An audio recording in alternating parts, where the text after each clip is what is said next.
Good morning, all of you. Today I am going to teach you a short story written by Khushwant Singh. The name of the short story is The Mark of Vishnu. So, first we will see the brief introduction of Khushwant Singh. Khushwant Singh is one of the best known Indian writers and journalists, politicians, and diplomats. He completed his education at the Government College, Lahore, and at King's College, Cambridge University, and the Inner Temple in London. He was a lawyer at the Lahore High Court before joining the Indian Ministry of External Affairs in 1947. He began his career in 1951 as a journalist with the All India Radio.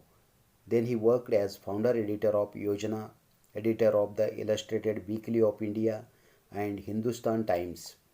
He is better known for the novel Train to Pakistan, based on India's partition in 1947, and the novel The Company of Women. He has published several collections of short stories and two volumes on the history of Sikhs. From 1980 1986, he was a member of the Rajya Sabha.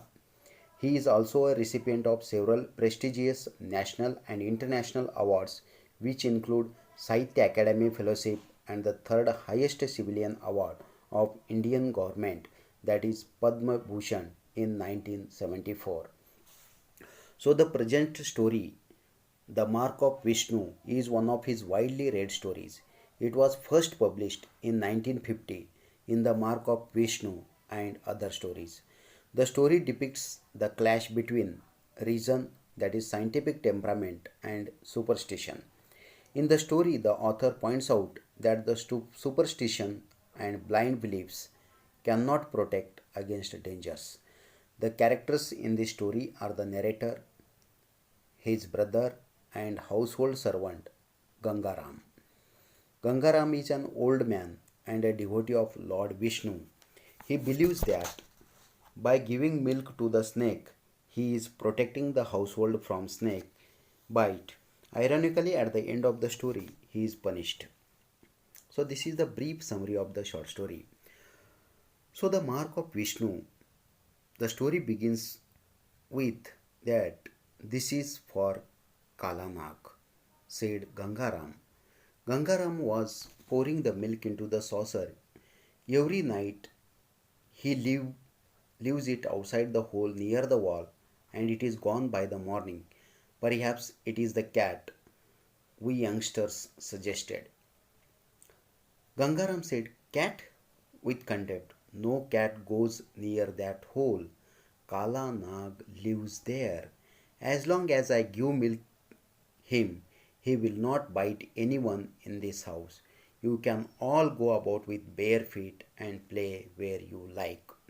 Gangaram was a belief, that is on the superstition, that he says that he is pouring a milk in a saucer and he is putting it near the holes of the Kalanag, and he is having a belief that because of giving a milk, the Kalanag will not bite anyone in their house. So here we are not having any patronage from Gangaram. Here the writer is telling us that is, he is not having any patronage from Gangaram. So he the writer told him that you are a stupid old Brahman. Don't you know snakes don't drink milk? At least one couldn't drink a saucerful every day. He said that writer said that the snake don't drink milk. At least one couldn't drink a saucerful every day. The teacher told us that a snake eats only once in several days. The writer says that his teacher taught us in our school that the snake eats only once in several days. He says that he saw a grass snake which had just swallowed a frog. It struck like a blob in its throat and took several days to dissolve and go down its tail. We have got dozens of them in the lab in methylated spirit. So the writer is telling us that is we have found this type of the snakes in dozens in their lab. Last month also the teacher bought one from a snake charmer which could run both ways. It had another head with a pair of eyes at the tail. You should have seen the fun when it was put in the jar. There wasn't an empty one in the lab. So the teacher put it in one which had a Russell's wiper. He caught its two ends with a pair of forceps, dropped it in the jar. The teacher was last in the last month taught to the students that he caught, that is, he brought one of the snake and which has a mouth on both sides, and he catch him with the pair of forceps and put it into the jar, and immediately he put the lid on that. There was an absolute storm as it went round and round in the glass, tearing the decayed wafer into the shreds. When the snake was kept in that jar, that time the snake was moving round and round in the glass and tearing the decayed viper into shreds. Gangaram shut his eyes in pious horror. You will pay for it one day. Yes, you will. Gangaram said that you will pay for it one day because you did a wrong thing. Because the Gangaram is having a full faith on superstition and he has having a full faith on snakes. It was no use arguing with Gangaram. The writer thought that he, like all good Hindus, believed in the trinity of Brahma, Vishnu, and Shiva, that is, who is the creator, preserver, and destroyer of this world. Of these, he was most devoted to Vishnu. Every morning, he smeared his forehead with a V mark in sandalwood paste to honor the deity. So, Gangaram, that is, in the morning, he put V mark on his forehead with a sandalwood paste in the morning every day. Although a Brahmin, he was illiterate and full of superstition. To him, all life was sacred, even if it was of a serpent or scorpion or centipede. Whenever he saw one, he quickly showed it away, lest he would kill it. He picked up wasps we battered with our badminton rackets and tended their damaged wings. Sometimes he got stung. It never seemed to shake his faith. More dangerous the animal, the more devoted Gangaram was to its existence. Gangaram was too much belief on that. He was much devoted, more devoted, and whatever the dangerous animals are there, he has to face. But he was a strong belief on the god. Hence the regard for the snakes, above all for the cobra, who was the Kalanak. We will kill your Kalanak if we see him, the writer told him. I won't let you. It is laid 100 eggs, and if you kill it, all the eggs will become cobras, and the house will be full of them. Then what will you do? The Gangaram asked them, then if you kill our Kalanag, then it has laid 100 eggs, and if you kill it, all the eggs will become cobras, and the house will be full of them. Then what will you do? We will catch them alive and send them to Bombay. The writer told them.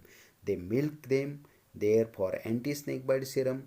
They pay 2 rupees for a live cobra. That makes 200 rupees straightway. They said, your doctor must have others. I never saw a snake have any, but don't you dare touch this one. It is a fanyar. It is hooded. I have seen it. It is 3 hands long.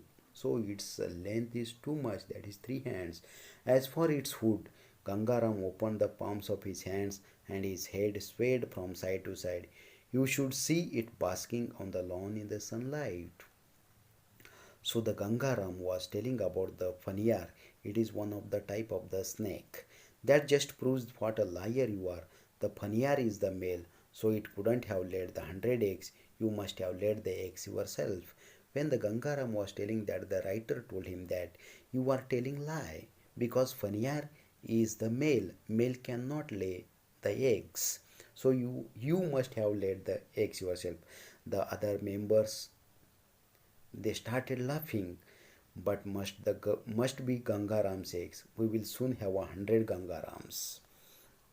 Gangaram was thinking that it was the lot of a servant to be constantly squashed. But having the children of the household make fun of him was too much even for Gangaram. They were constantly belittling him with their newfangled ideas. They never read their scriptures. Not even what the Mahatma said about non-violence. It was just shotguns to kill birds and the jars of methylated spirit to drown snakes. Gangaram would stick to his faith in the sanctity of life. He would feed and protect snakes because snakes were the evilest of God's creature on earth. If you could love them instead of killing them, you proved your point. What the point was, which Gangaram wanted to prove, was not clear. He just proved it by leaving the saucer full of milk by the snake hole every night and finding it gone in the morning. Snakes continue to be worshipped in many parts of India. Representative image. One day we saw Kala Nag. The monsoons had burst with all their fury and it had rained in the night. The earth, which had lain parched and dry under the withering heat of the summer sun, was teeming with life. In little pools, frogs croaked. The muddy ground was littered with crawling worms, centipedes, and velvety ladybirds. So in the rainy season, the holes are totally full of the water. So the snakes are coming out of their holes and they are playing on the lawns. Grass had begun to show and the banana's leaves glistened bright and glossy green. The rain had flooded Kala Nag's hole. He sat in an open patch of the lawn. His shiny black hood glistened in the sunlight. He was big, almost 6 feet in length, and rounded and fleshy like my wrist. Here the writer was telling that the Kala Nag was a 6 feet in length and it was a rounded and fleshy like the writer's wrist. Looks like a king cobra. Let us get him. Kala Nag did not have much of a chance. The ground was slippery and all the holes and gutters were full of water, so the Gangaram was not at home to help. So that when the Kala Nag was there on the lawn, that time the writer and his brother thought that we have to catch the Kala Nag. So they tried to catch the Kala Nag because they know that all the gutters and the holes are full of water. There is no chance for the Kala Nag to go to in the in his house. Armed with long bamboo sticks, the writer and his friends surrounded Kala Nag before he even scented danger. When he saw us, his eyes turned a fiery red and hissed and spat on all sides. Then lightning Kala Nag made for the banana grove. The ground was too muddy and he slithered. He had hardly gone 5 yards when a stick caught him in the middle and broke his back. With the stick they broke the back of the Kala Nag. A volley of blows reduced him to squashy pulp of black and white jelly, spattered with blood and mud. His head was still undamaged. Don't damage the hood, someone told us. We will take Kala Nag to school. So we slid a bamboo stick under the cobra's belly. They put the stick under the belly of the cobra and they lifted the cobra on the end of the pole and they put cobra, that is Kala Nag, in a large biscuit tin, that is in tin, and tied it up with string. We hid the tin under a bed. Now they kept it in their house and below the bed. At night they hung around Gangaram waiting for him to get his saucer of milk. Aren't you going to take any milk for Kala Nag tonight? They asked Gangaram. Gangaram said, Yes, I am going. You go to bed, I will bring a milk. He did not want any more argument on the subject. He won't need the milk any more also. Gangaram paused. So there are so many frogs about, they must taste better than your milk. You never put any sugar in it way. The writer told him that the milk is not good to the snake because now there are many frogs. Frogs are must or the more better than the milk. The next morning Gangaram brought back the saucer with the milk still in it. He looked sullen and suspicious. I told you, snakes like frogs better than milk. So we changed and had breakfast. Gangaram hung around us. The school bus came and the writer went to the school with the tin in which they kept the Kala Nag. As the bus started, we held out the tin to the Gangaram. Here is your Kala Nag safe in this box and we are going to put him in spirit. We left him standing speechless.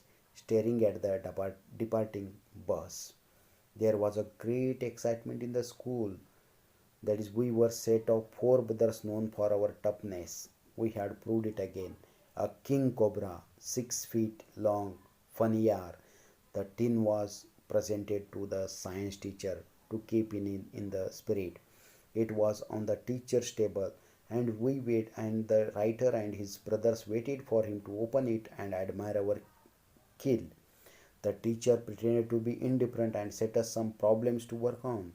We studied matter of factness. He fetched his forceps and a jar with a banded crate lying curled in muddy methylated spirit. He began to hum and untie the cord around the box. So the teacher is going to open the tin, and the cobra is coming out of that tin. As soon as the cord was loosened, the lid flew into the air, just missing the teacher's nose. There was Kala Nag. His eyes burned like embers, and his hood was taut and undamaged. With a loud hiss, he went for the teacher's face. The teacher pushed himself back on the chair and toppled over. He fell on the floor and stared at the cobra.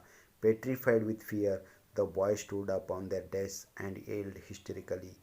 The Kala Nag moves out of the tin, and the teacher goes behind, and he fell on the floor, and all the students of the school stood on the desks and the benches. The Kala Nag was surveyed the scene with his bloodshot eyes. His forked tongue darted in and out excitedly.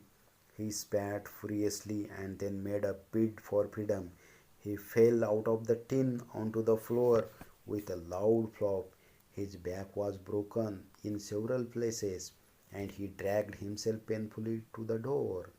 So the writer and his brothers have beaten the cobra, and so that his backside place was totally broken, and the cobra was dragging himself painfully to the door. When he got to the threshold, he drew himself up once again with his hood outspread to face another danger. Once again the cobra stood. Outside the classroom stood Gangaram with a saucer and a jug of milk. As soon as he saw Kalana come up, he went down his knees. He poured the milk into the saucer and placed it near the threshold.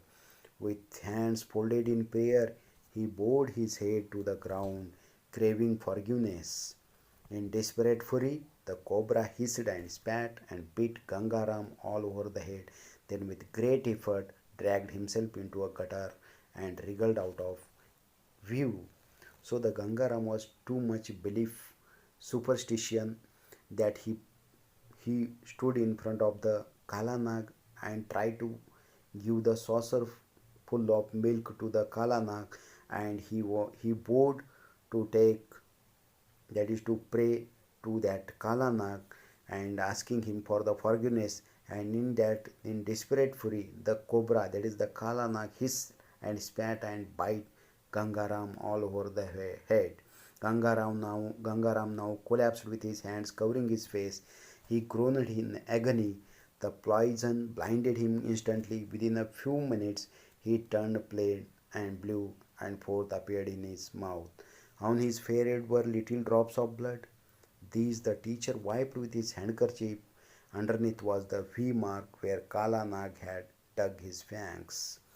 So the Gangaram was a strong belief on superstition, and he thought that is, if he is giving the milk to the Kala Nag every day, because of that Kala Nag won't bite anybody. But at the last, Kala Nag bite Gangaram, and Gangaram came to know about the reality, whether to believe on these things or not. So this is the very important or famous story written by Khushwant Singh, and here the title of the story is The Mark of Vishnu. That is, we can see the mark of Vishnu on Gangaram's forehead. That is, V means Vishnu. That is the mark of Vishnu. But Gangaram is full belief on the deity, that is Brahma, Vishnu, and Shiva. That is, we came to know through this, and the people have belief on the god and the goddess, and like that, Gangaram is also having a belief on god and goddesses. But here, you have to believe on god and everything, but you should also do not think of that the nobody could damage us without thinking, without doing proper things. So that you have to, when you are doing anything, that time you have to think about the place, about the situation, and everything. So it is a very important, very nice story written by Khushwant Singh. So all of you understood this story. Thank you once again. Thank you.